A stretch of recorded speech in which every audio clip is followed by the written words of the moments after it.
Hello friends, कैसे हैं आप सब। AIAPGET 2022 के प्रिपरेशन के संदर्भ में ये दूसरा वीडियो।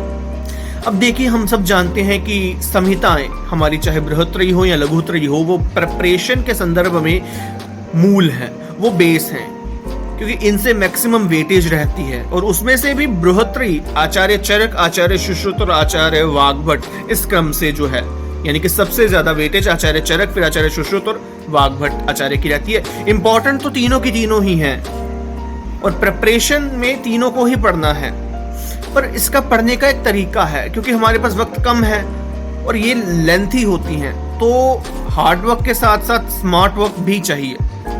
सारांश हमने उठाना है, वो कोटेशंस हमें उठानी है, वो चिकित्सा सूत्र जैसे हो गया, कुछ इंपॉर्टेंट योग हो गए, वो चीजें हमें उठानी है, ना कि पूरी की पूरी संहिताएं। वो लेंथी काम हमने नहीं करना है।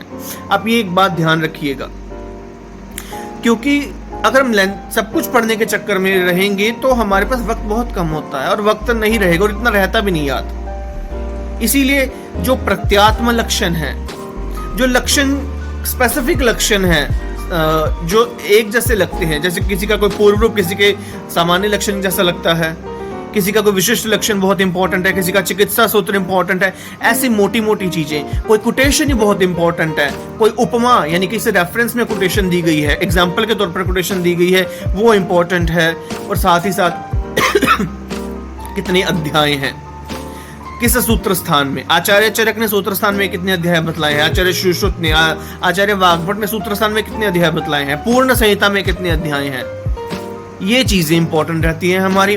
और साथ ही साथ कुछ इंपॉर्टेंट योग रहते हैं, लाइक नारायण चूर्ण है तो उसका अनुपानों का जो बहुत इंपॉर्टेंट रहेगा।